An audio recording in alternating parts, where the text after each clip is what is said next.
Hello everyone. इस video में मैं डिस्कस करूंगा फाइनल सीए के एएफएम सब्जेक्ट के सिक्योरिटी वैल्यूएशन चैप्टर का question number 7, practical question number 7। एक इंपॉर्टेंट सम है, कॉन्सेप्ट बेस्ड सम है।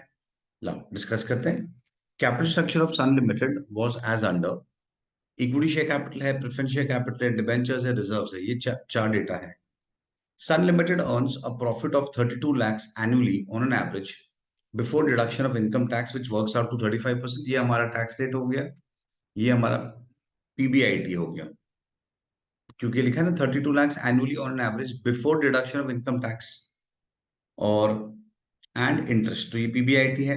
Normally normal return on equity share of the similar of normal return on equity share of similar placed companies is 9.6%। मतलब हमारा normal rate of return जो है NRR 9.6% है, provided ये कुछ कंडीशन सेटिस्फाई होंगे तो profit after tax covers fixed interest and fixed dividend at least 3 times. Capital gearing ratio is 0.75 and yield on share is calculated at 50% of dividend of profit distributed and 5% on undistributed profit. Sun Limited has been regularly paying equity dividend of 8%. Compute the value per equity share on the company assuming 1% for every one time of difference for interest and fixed dividend coverage, 2% of every one time of difference for capital gearing ratio। ठीक है, देखते हैं। Question पढ़ के ज्यादा कुछ नहीं समझा होगा। अब हम स्टार्ट करते हैं, फिर ध्यान में आएगा। सबसे पहले सबसे पहले हम फाइंड करेंगे, एक कंपनी का इनकम स्टेटमेंट रेडी करते हैं और देखते हैं उसमें क्या क्या डेटा है। अच्छा, पहले हम इनकम स्टेटमेंट रेडी करेंगे।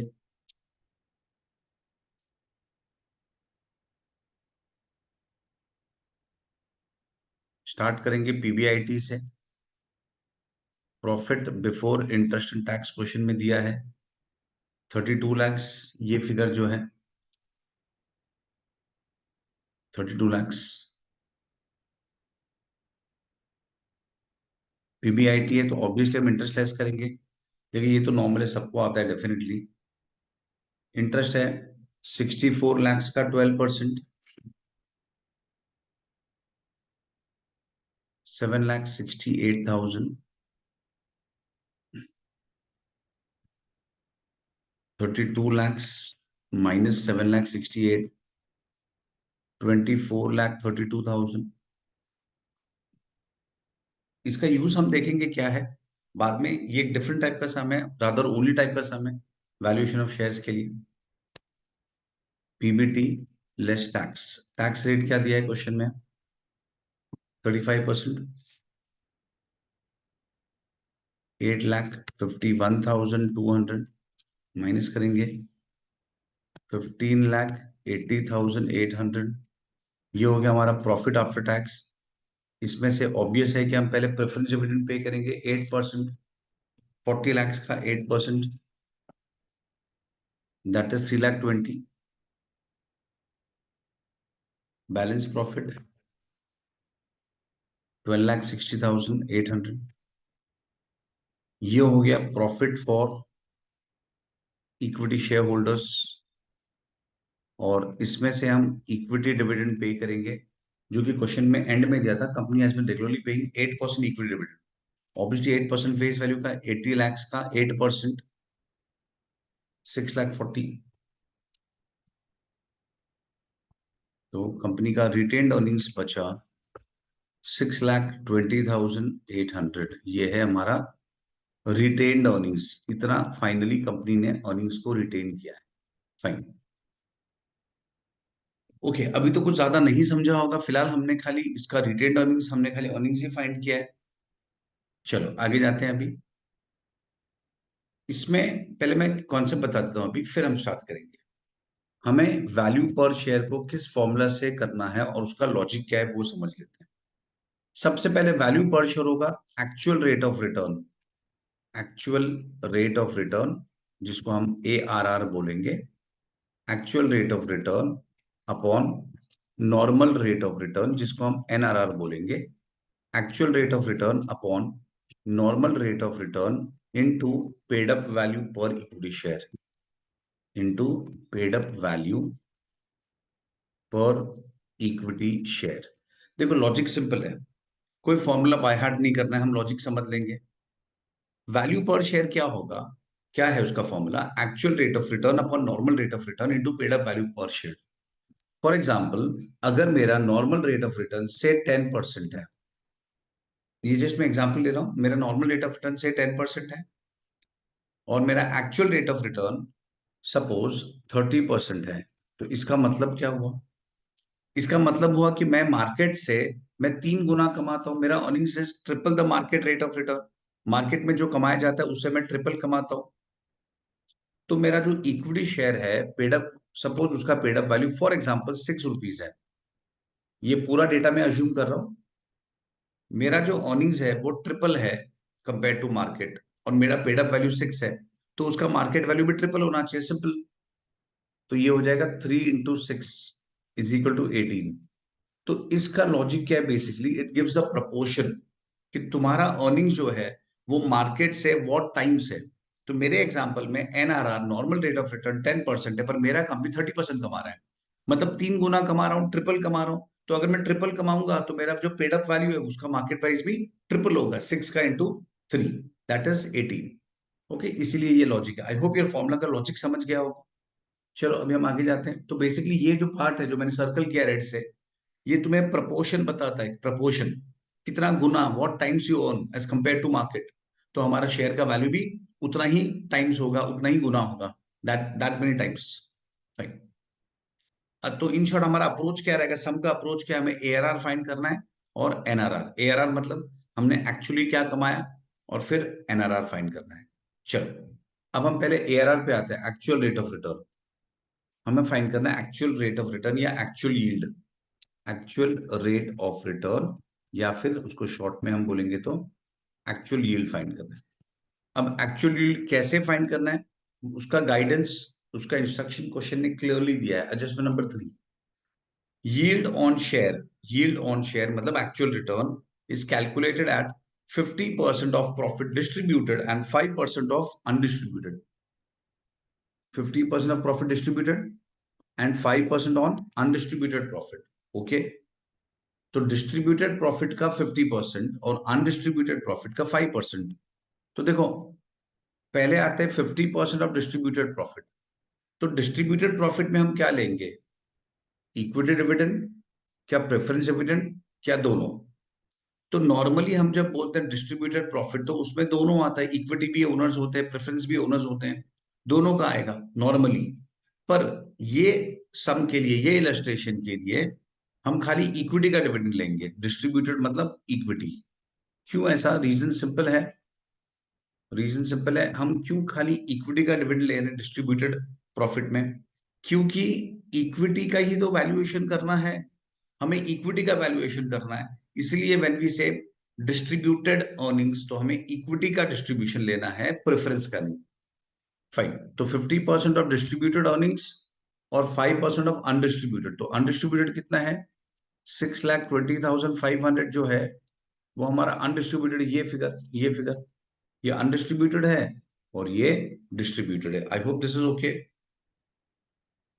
और इसे मैं डिवाइड करूंगा इक्विटी शेयर कैपिटल से, विच इज हमारा इक्विटी शेयर कैपिटल कितना है? 80 lakhs। इक्विटी शेयर कैपिटल हमारा है 80 lakhs। तो डिवाइड बाई 80 lakhs इंटू 100। तो ये मुझे मिल गया 6,40,000 का 50, डिस्ट्रीब्यूटेड का 50%, अनडिस्ट्रीब्यूटेड का 5%, डिवाइड बाई 80 lakhs, 4.388%। ये हमारा एक्चुअल यील्ड है। ओके, तो मैंने क्या बताया? एक्चुअल यील्ड मतलब हमें इक्विटी के एंगल से फाइंड करना है, इसलिए हमने डिस्ट्रीब्यूटेड प्रॉफिट में इक्विटी डिविडेंड लिया, प्रेफरेंस डिविडेंड नहीं लिया। ओके, और डिवाइड भी हम इक्विटी शेयर कैपिटल ही कर रहे हैं, क्या हमने प्रेफरेंस शेयर लिया? नहीं लिया। इसलिए हम खाली इक्विटी, क्योंकि हमें इक्विटी का वैल्यूएशन करना है, तो पूरा इक्विटी के एंगल से चलेगा। फाइन, हमें एआरआर मिल गया। अब मुझे एनआरआर फाइंड करना है, अब मुझे एनआरआर फाइंड करना है। ओके, अब एनआरआर पे आते हैं। तो एनआरआर फाइंड करने के लिए इन्होंने कुछ बातें लिखी हैं, कुछ कंडीशंस हैं। Normal return on equity share of company similarly placed is 9.6%, provided. Normal return कितना है? 9.6%। प्रोवाइडेड कुछ कंडीशंस है, एनआरआर 9.6% है, पर कुछ कंडीशंस है। कंडीशंस क्या है? कंडीशन है कि प्रॉफिट आफ्टर टैक्स, तुम्हारा जो पीएटी है, it covers fixed interest and fixed dividend at least 3 times and capital gaining ratio 0.75। और तीसरी बात थी कि भाई यील्ड इस तरीके से कैलकुलेट करना है, वो तो हमने कर दिया। अब हमें first and second point check करना है। हमें चेक करना है क्या हमारा profit after tax covers fixed interest and fixed dividend at least 3 times, 3 time cover करता है कि नहीं करता है। चलो चेक करते हैं। कवरेज बेसिकली है कवरेज रेशियो, हमारा कवरेज रेशियो। कवरेज रेशियो के बारे में क्या लिखा गया है कि तुम्हारा profit after tax covers fixed interest and fixed dividend. Fixed dividend मतलब preference dividend. Profit after tax covers fixed dividend and fixed interest at least 3 times, 3 गुना कवर करना चाहिए। देखते हैं कवर कर रहा है कि नहीं कर रहा है। तो नॉर्मली हमारा फॉर्मूला बनना चाहिए PAT upon interest plus preference dividend. पर इसमें एक इंपॉर्टेंट पॉइंट है कि हमें इंटरेस्ट को ऐड करना पड़ेगा। हमें इंटरेस्ट को ऐड करना पड़ेगा। क्यों ऐसा? देखो सिंपल लॉजिक होता है, हमें जिसका कवरेज फाइंड करना है ना, उसको लेस नहीं कर सकते हो। जिसका कवरेज फाइंड करना है उसको लेस नहीं कर सकते। मैं एग्जांपल देता हूं। सपोज अगर हमें इंटरेस्ट कवरेज फाइंड करना है, तो क्या इंटरेस्ट कवरेज का फॉर्मूला क्या होता है? इंटरेस्ट कवरेज का formula PBIT upon interest. Numerator में क्या है? पीबीआईटी। क्या हमने पीबीआईटी में से इंटरेस्ट लेस किया है? नहीं किया है, क्योंकि उसी का तो कवरेज फाइंड करना है। सिमिलरली प्रेफरेंस डिविडेंड कवरेज का फॉर्मूला क्या होता है? PAT upon preference dividend. तो क्या हमने प्रेफरेंस डिविडेंड पीएटी, क्या हमने पीएटी में से प्रेफरेंस डिविडेंड लेस किया है? नहीं किया है। तो जिसका कवरेज फाइंड करना है वो चीज लेस नहीं कर सकते हो न्यूमरेटर में। आइडिया है? और फॉर्मूला भी देखो सिंपल है। हमारा वर्टिकल फॉर्मेट कैसे चलता है? PBIT minus interest. तो अगर मुझे इंटरेस्ट कवरेज करना है तो उसके ऊपर जो प्रॉफिट है डिवाइड बाय दिस। अच्छा, डिविडेंड का पे होता है पीएटी के बाद प्रेफरेंस डिविडेंड पे होता है। तो प्रेफरेंस डिविडेंड का कवरेज फॉर्मूला क्या होगा? जो प्रेफरेंस डिविडेंड के ऊपर का प्रॉफिट है मतलब PAT divide by preference dividend. In short, हमें जिसका कवरेज फाइंड करना है वो चीज लेस नहीं करोगे। तो यहाँ पे भी हम यहाँ पे हम दोनों का कवरेज फाइंड कर रहे हैं ना, इंटरेस्ट भी और प्रेफरेंस डिविडेंड भी, हम दो कवरेज फाइंड कर रहे हैं। तो इंटरेस्ट और प्रेफरेंस डिविडेंड लेस नहीं होना चाहिए। पर पैट में इंटरेस्ट लेस हो चुका है, प्रेफरेंस डिविडेंड लेस नहीं हुआ है। पर इंटरेस्ट तो लेस हो चुका है, इसीलिए उसको मैं ऐड बैक कर रहा हूं। आई होप लॉजिक समझा। मैं एक बार रिपीट करता हूं। जिसका हम कवरेज फाइंड करते हैं, वो चीज का, जिसका हम कवरेज फाइंड करते हैं, वो चीज का, वो चीज लेस नहीं होना चाहिए। तो इस रेशियो में हम इंटरेस्ट और प्रेफरेंस डिविडेंड दोनों का कवरेज फाइंड कर रहे हैं, तो दोनों लेस नहीं होना चाहिए। तो पीएटी में प्रेफरेंस डिविडेंड तो लेस नहीं हुआ है, पर इंटरेस्ट तो लेस हो चुका है। चलो ऐड बैक करो, तो उसे हम ऐड बैक कर देंगे। चलो, तो हमारा पीएटी कितना है? पीएटी है 1,15,80,800 प्लस इंटरेस्ट। इंटरेस्ट है हमारा 7,68,000। देखो इनकम स्टेटमेंट में सब डेटा है available. Upon interest plus preference dividend that is 3,20,000। चलो कैलकुलेट करो और चेक करो ये 3 times आ रहा है कि नहीं आ रहा है। 7,68,000 प्लस 3,20,000 और 15,80,800 plus 7,68,000 divide by total PAT. 1 second, एक बार कैलकुलेशन चेक कर लेता हूँ। Interest plus preference dividend 7,68,000 plus 3,20,000 that is 10,88,000 और न्यूमरेटर में 15,80,800 प्लस 7,68,000, ये आ रहा है 2.16 टाइम्स। 3 times तो नहीं हुआ, 3 times नहीं हुआ। तो कंपनी कंडीशन सेटिस्फाई नहीं कर रहा है, company is risky. Condition is not satisfied, condition is not satisfied, ध्यान रखना, and company is risky. Okay, तो इसका क्या होगा? जब कंपनी कंडीशन सेटिस्फाई नहीं करता है, जब कंपनी कंडीशन सेटिस्फाई नहीं करेगा, तो कंपनी रिस्की हो जाता है। तो रिस्की होने से क्या होगा? रिस्की होने से कंपनी का जो एनआरआर होता है वो बढ़ जाएगा, हमें एनआरआर को एडजस्ट करना पड़ेगा। मैं फिर से बताता हूँ, क्वेश्चन में जो एनआरआर गिवन है वो है I think 9.6%। Correct? Yes, question में जो एनआरआर है वो है 9.6%। अब क्वेश्चन में क्या लिखा है प्रॉपर्ली पढ़ो, देखो यही इंपॉर्टेंट पार्ट है, बाकी तो बेसिक कैलकुलेशंस है। क्वेश्चन में लिखा गया है कि एनआरआर जो है इट इज 9.6% प्रोवाइडेड, प्रोवाइडेड हम ये कंडीशन सेटिस्फाई कर रहे हैं। और पहला कंडीशन है कि हमारा जो पीएटी है it covers fixed interest and fixed dividend at least 3 times. तो हमने तो नहीं किया, हमारा तो 2.16 टाइम्स ही कवर हुआ। तो जब कंडीशन सेटिस्फाई नहीं हो रहा है तो कंपनी बिकम्स रिस्की, और रिस्की होने से क्या होगा, रिस्की होने से अगर रिस्क ज्यादा है तो रिटर्न ज्यादा चाहिए, तो हमारा जो एनआरआर है वो बढ़ जाएगा, जो एनआरआर है वो बढ़ जाएगा। तो प्लस रिस्क प्रीमियम हमें ये ऐड करना होगा, plus risk premium for coverage ratio, risk premium for coverage ratio. Okay, तो कितना ऐड करना है, तो इसका ये रिस्क प्रीमियम के बारे में क्वेश्चन के लास्ट टाइम में लिखा गया है। ये देखो, 1% for every 1 time of difference for interest and fix dividend coverage. क्या बोल रहे हैं, 1% फॉर एवरी 1 टाइम, मतलब अगर 1 टाइम का डिफरेंस है, 1 टाइम का डिफरेंस है तो 1% ऐड करना है। और हमारे इसमें कितना डिफरेंस है, रेशियो होना चाहिए 3 और हमारा है 2.16, होना चाहिए, होना चाहिए 3 और हमारा है 2.16। तो कितना कम है, तो 0.84 कम है। तो 1 के लिए, 1 टाइम्स के लिए 1%, तो 0.84 के लिए कितना, तो ऑब्वियसली 0.84%। तो हमारा जो एनआरआर है वो 0.84% से बढ़ जाएगा। अब हम चेक करते हैं नेक्स्ट कंडीशन सेटिस्फाई हो रहा है कि नहीं हो रहा है, that is capital gearing ratio. Capital gearing ratio होना चाहिए 0.75। कैपिटल गियरिंग रेशियो में क्या आता है, इस रेशियो को मैं बोलता हूं fixed upon not fixed. Fixed मतलब हम किसको फिक्स्ड रेट ऑफ इंटरेस्ट या डिविडेंड पे करते हैं, preference share capital plus lone या डेट, अपॉन किसको फिक्स नहीं पे करते हो, इक्विटी शेयर कैपिटल। और जहां पे इक्विटी शेयर कैपिटल आएगा तो वहां पे रिजर्व्स भी आएगा। ठीक है, चलो, तो प्रेफरेंस शेयर कैपिटल कितना है, प्रेफरेंस शेयर कैपिटल हमारा है 40 lakhs, और डेट हमारा है, डिवेंचर्स हमारा है 64 lakhs। सामने equity share capital 80 lakhs। Okay, equity share capital हमारा है 80 lakhs और हमारा रिजर्व्स कितना है देख लें एक बार, रिजर्व्स है 32 lakhs, रिजर्व्स है 32 lakhs।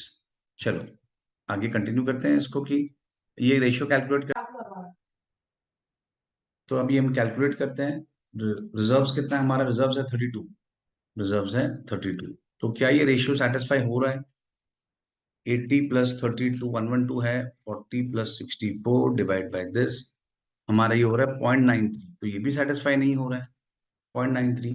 तो condition, condition not satisfied, condition not satisfied, मतलब फिर से कंपनी रिस्की हो गया, और रिस्की है तो हमारा रिस्क प्रीमियम बढ़ जाएगा। तो risk premium for debt equity कितना, अच्छा इसका प्रीमियम यहाँ पे दिया है क्वेश्चन में, 2% for 1 time of difference, 2% for 1 time, मतलब अगर 1 टाइम है तो 2% का प्रीमियम है, और हमारा है 0 पॉइंट कितना है देखो, 0.0, ये तो 0.93 है, तो जीरो होना चाहिए 0.75, होना चाहिए 0.75, पर हमारा है 0.93।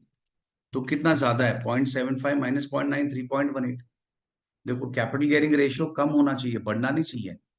तो ये हो गया 0.36%, तो टोटल कितना हो गया, 0.36 प्लस 0.84 प्लस 9.6, तो 10.8। तो ये हमारा एडजस्टेड एनआरआर है। That's it. अभी हम फाइनली कैलकुलेट कर लेंगे, 1 मिनट में सम ओवर हो जाएगा हमारा। तो वैल्यू पर शेयर का फॉर्मूला क्या था, A R R upon NRR into paid up value per share, into paid up value per share. हमारा A R R actual rate of return कितना था जो हमने कैलकुलेट किया था, देखो यहाँ पे एक्चुअल रेट ऑफ रिटर्न था 4.388, एक्चुअल है 4.388%, और हमारा एनआरआर कितना था जो अभी हमने कैलकुलेट किया, 10.8 इंटू पेड अप वैल्यू। हम अज्यूम कर लेंगे 100, I think paid up value दिया नहीं है तो हम 100 अज्यूम करेंगे, दैट्स इट। तो इससे हमें वैल्यू पर शेयर मिल जाएगा। तो ये है हमारा value per share as per this method 40.63। I hope you all must have understood this sum. हो गया, बस एक लास्ट पॉइंट, यहाँ पे इंस्टीट्यूट ने एक ऑप्शन दिया है कि ये जो इंटरेस्ट है, यहाँ पे हम इंटरेस्ट भी ऐड कर सकते हैं, और अगर हमें पोस्ट टैक्स इंटरेस्ट ऐड करना है, मतलब इंटरेस्ट इंटू 1 - t, तो वो भी कर सकते हैं। इंस्टेड ऑफ इंटरेस्ट हम पोस्ट टैक्स इंटरेस्ट भी ऐड कर सकते हैं, लेकिन इंस्टीट्यूट ने जो सोल्यूशन दिया है वो खाली इंटरेस्ट करके कंटिन्यू किया आगे, और राइट दोनों ही है। I hope you all must have understood the logic of the sum. Okay, चलो मैं बंद करता हूँ, कीप रिवाइजिंग, चलो बाय।